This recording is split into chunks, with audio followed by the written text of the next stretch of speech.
नमस्कार दोस्तों। चलिए स्टार्ट करते हैं। नेक्स्ट टॉपिक आपका सैयद डायनेस्टी, और इसी में हम लोग कंप्लीट कर देंगे लोधी डायनेस्टी भी, क्योंकि इनके बारे में ज़्यादा पढ़ना नहीं। इन्होंने कोई बहुत ऐसा बड़ा काम किया नहीं जिसके बारे में हम लोग को जानना चाहिए, या बहुत कुछ इवेंटफुल हो गया हो और हम लोग को मतलब यूपीएससी बहुत भयंकर तरीके से पूछ ही लेगा, डरा देगा। तो ये छोटा सा ही बस टॉपिक होगा, मेरे ख्याल से 10 मिनट में ये वीडियो को ख़त्म भी हो जाएगी। तो मतलब स्टार्ट करते हैं फिर, ठीक है चलिए। तो मैंने बताया था कि भाई आपका तैमूर जब जा रहा था तो तैमूर ने क्या किया कि भाई खिज्र खां नाम के एक व्यक्ति को गवर्नर ऑफ मुल्तान घोषित कर दिया। खिज्र खां ने अपने अपॉइंटमेंट के बाद ये कहा कि भाई वी आर सैयद। सैयद स्वैद एक्चुअली सैयद एक ऐसा मतलब कह सकते हैं कि ट्राइब है जिसने ये कहा कि भाई हम लोग उसी ट्राइब को बिलोंग करते हैं जिस ट्राइब को मोहम्मद पैगंबर साहब बिलोंग करते हैं, ठीक है। मतलब जिस ट्राइब से आपके मोहम्मद पैगंबर साहब आ रहे थे, प्रॉफिट मोहम्मद जहाँ से आते थे, उसी ट्राइब से हम लोग भी बिलोंग करते हैं। तो we are the descendant of his, ठीक है। We are the actual the descendant of him, ठीक है। ऐसे इन लोग ने कहा, ठीक है। तो इसके लिए इनको एक मतलब क्या कहते हैं ग्राउंड मिल गया कि यस लेजिटिमिटी जिसको कहता है कि लेजिटिमिटी मिल गई कि भाई ये एक लेजिड रूलर्स हैं, इन लोग को मतलब अधिकार है रूल करने का, ठीक है। तो इन्होंने ये खिज्र खां आता है तो इसको मुल्तान का गवर्नर बनाने के बाद ये दिल्ली के ऊपर अटैक करता है और उसको जीत जाता है। वहाँ पे कोई राजा तो होता नहीं, ठीक है, तो वो जीत जाता है और सैयद डायनेस्टी को फॉर्म करता है 1440 के अंदर, ठीक है। नेक्स्ट 7 साल तक मुश्किल से इधर उधर ऐसे वैसे छोटा मोटा करके अपना बचा के रखता है, कैसे भी अपना स्टेटस बना के रखता है, और फिर उसकी डेथ हो जाती है। उसके बाद आता है मुबारक शाह, ठीक है। मुबारक शाह आपका 12 साल लगभग राज करेगा, और मोहम्मद शाह उसके बाद आएगा जो अगले 9 साल तक राज करेगा, ठीक है। इन दोनों के बीच में बहुत कोई कोई ऐसा बहुत इवेंटफुल चीज़ें नहीं हुई, बस सल्तनत चली जा रही है because they belong to Sayyid dynasty. Sayyid dynasty से बिलोंग करते हैं तो इसके लिए इनकी सल्तनत उसी तरीके चली जा रही है। लोग लेजिटिमेट है अपने अपने, जैसा जैसा चल रहा है वैसे चल रहा है। कोई बहुत इवेंटफुल चीज़ें नहीं हो, छोटी मोटी स्क्रिप्शमेशंस वगैरह होगी। इनफैक्ट जो आपका एरिया है ऑफ द एम्पायर वो बहुत कंसोलिडेट मतलब कंप्रेस होते होते छोटा छोटा होते होते काफ़ी सारे इंडिपेंडेंट रूलर, जैसे मैंने आपको बताया था कि जौनपुर उसी समय बन गया था। आपके पिछले वाले वीडियो में मैंने बता दिया था, जौनपुर बन गया था, बंगाल बन गया था। साउथ के अंदर आपका बहमनी किंगडम, आपका विजयनगर किंगडम ऑलरेडी बन चुका था मोहम्मद बिन तुगलक के समय से ही। तो ये सब चीज़ें अपने अपने जगह पे बनती चली जाए। गुजरात अलग होते चला जा रहा है, राजपूताना अपना अलग ही होते चला जा रहा है, तो सब अपने अपने धीरे धीरे कम करते चले जा रहे हैं, मतलब एरिया बहुत ही कम होते चला जा रहा है। तो इनके पास बहुत सारे एरिया छोटे एरिया में ही थे। Since they were situated in Delhi, we study them as मतलब दिल्ली के रूलर्स, ठीक है। लास्ट आता है आपका अलाउद्दीन आलम शाह, जो मतलब बहुत ही वीक होता है। बस बहलुल लोधी करके एक इनके वो होते हैं, नोबेल होते हैं, उनके कहे पे सिर्फ चलता है और जो वैसा बोलते हैं वैसा करता है। बोलता है उठते हैं तो उठ जाओ, उठना है तो उठ जाता है। बोलता है बैठते हैं तो बैठ जाओ, ऐसे ऐसे करके करता है। मतलब जैसा वो बोलेगा वैसा ही ये करेगा, ऐसा ही चलता है। मतलब एकदम से पपेट रूलर रहता है बहलुल लोधी का। बहलुल तो भी बहुत ही स्ट्रांग रहता है, लेकिन ये आपका आलम शाह जो होता है वो तो एकदम डरपोक और मतलब किसी काम का नहीं होता, ठीक है। तो अल्टीमेटली बहलोल के इंटरफेरेंस से भी बहुत ज़्यादा तंग आ चुका रहता है, और इसके ऊपर दबाव बनते बनते इतना बन जाता है कि ये बोलता है भाई मैं अभी ये छोड़ के जा रहा हूँ। मैं अपना जब ऑलरेडी तुम्हारे कहने से मैं चल रहा हूँ तो बेटर है कि मैं अपना सारा का सारा तुम्ही को दे देता हूँ।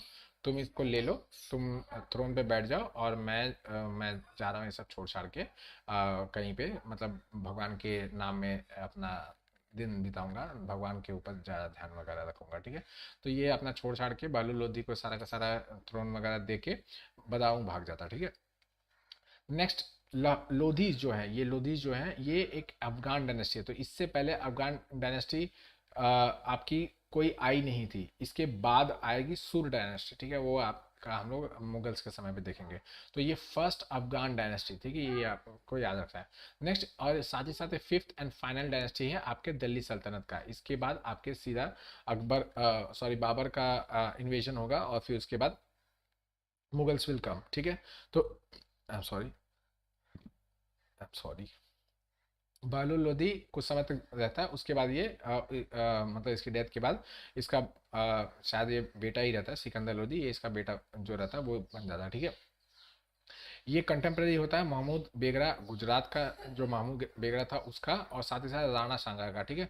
और ये राणा सांगा मारवाड़ के थे, ये तो पता होगा ना। और इसने क्या किया था, आगरा सिटी का फाउंडेशन किया था, ये एक काम इसने किया था जो कि हम लोग को अच्छे तरीके से पता होना चाहिए, ठीक है। और इसने आगरा में ही अपनी कैपिटल को सिचुएट किया कि भाई दिल्ली में अब नहीं, अब हम लोग आगरा चलेंगे, वो थोड़ी सी फर्टाइल जगह है, वो अच्छी जगह है, ठीक है, वहाँ चलते हैं। साथ ही साथ इसने ऑक्ट्रॉय ड्यूटी जो कि ग्रेन्स के ऊपर लगाया जाता है वो वो पूरी तरीके से अबॉलिश कर दिया था। और इसने नया नाप का एक पैमाना निकाला, पहले जो बीघा बिस्वा, सॉरी बिस्वा जो था उसको अबॉलिश करके गज सिकंदरी इसने बनाया था। एक बड़ी सी डंडी होती थी, ठीक है, एक बड़ी सी डंडी होती थी, उसके साइड साइड में रॉड लगे होते हैं लोहे के, ठीक है। इन रॉड के बेसिस पे डिसाइड करता था कि ये आपका एक गज हो गया, एक गज हो गया, ठीक है। फिर आपको आगे काउंट करना है तो इसी रॉड को आगे लेके जाओ तो वो 2 गज हो गया, ठीक है। फिर ऐसे 3 गज, ऐसे करके वो काउंट करने का गजे सिकंदरी का यूज था, ठीक है।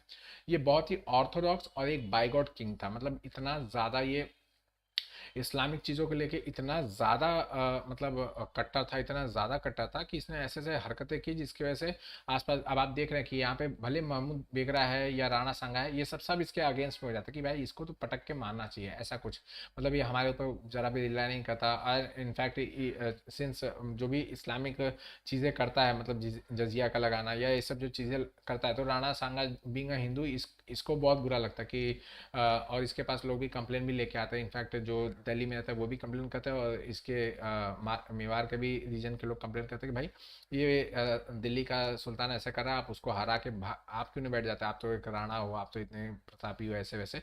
तो लेकिन इसको मतलब एक कंटेंट डिसकंटेंट जो होता है वो पलता रहता है, और फिर इन लोग बस मौका देखते रहते हैं कि किसी भी तरीके से इसको हटाना है, किसी भी तरीके से हटाना है।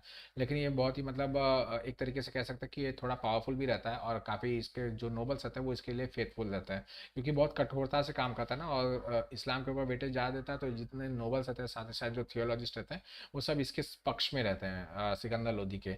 तो ये एक तरीके से थोड़ा सा अच्छा रूलर उस समय साबित हो जाता है अपने, though he was a boycott, even then he got more popularity in the nobles and theologists के बीच में ज़्यादा इसको पॉपुलैरिटी मिल जाती है। और इसका रूल एक स्टेबल रूल करके ये चला जाता है। ये पोएट भी था, ठीक है, ये पोएट भी था, और ये गुलरुख या गुलरुखी के नाम से, ठीक है, गुलरुखी भी कहीं कहीं लिखा हुआ मिल जाता है। ये गुलरुखी या गुलरुख के नाम से ये क्या बोलते हैं, पेन नेम से पोएम्स वगैरह लिखता था, ठीक है। नेक्स्ट इसके बाद इसका बेटा इब्राहिम लोदी आता है, ठीक है। इब्राहिम लोदी आता है तो उस समय तक सिकंदर लोदी ने जितने अत्याचार किए थे, इसका मतलब बदला लेने का मौका इन लोग के पास आ जाता है। इन लोग क्या करते हैं कि भाई कुछ करो, अब ये लोधी डायनेस्टी जानी चाहिए, ये सब बेवजह का मतलब समय बर्बाद कर रहे हैं हम लोग के ऊपर, मतलब राज कर रहे हैं नाम के लिए, बस दिल्ली पे राज कर रहे हैं। और पूरे के पूरे मतलब एरिया में एक वर्चस्व बना कर रखे कि हम ही लोग राजा हैं, हम ही लोग राजा हैं, ऐसे वैसे करके।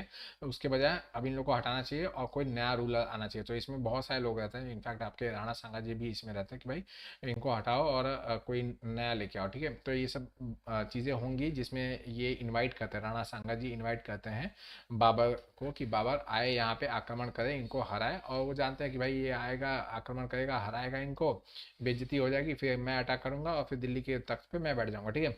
बट बाबर तो खुद ही मतलब फटे हाल रहता है, उसके पास कुछ रहता ही नहीं है।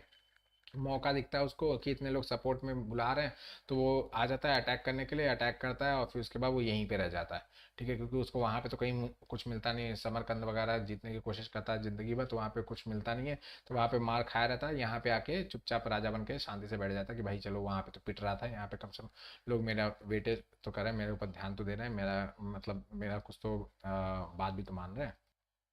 इसलिए आपका बाबर जो है वो यहीं पे रह जाएगा। एंड उसने पानीपत के फर्स्ट बैटल के अंदर 1526 के अंदर इस इब्राहिम लोदी को हरा देता है। इनफैक्ट अपने बुक में लिखता है मजाकिया लहजे में कि ये बच्चे की तरह जो ऐसे तलवार ऐसे ऐसे हिला रहा था ना, तो मुझे देख के बहुत ही लग रहा था कि अभी इसको तो लड़ना भी नहीं आता, और इसको लड़ने के लिए किसने भेज दिया, ऐसे अपने बुक में लिखता है, तुजुके बाबरी में अपने लिखता है, ठीक है। तो खैर इससे ही आपका लोरी डायनेस्टी एंड होता है, और आपका पूरा का पूरा जो क्या बोलते हैं सल्तनत पीरियड जो होता है वो यहीं पे एंड होता है, और फिर मुगल्स आते हैं, ठीक है। चलिए इसी के साथ वाइंड अप करता हूँ, मिलता हूँ आप लोग से अगले वीडियो में, तब तक ऐसे पढ़ते हैं, थैंक यू, चलिए बाय।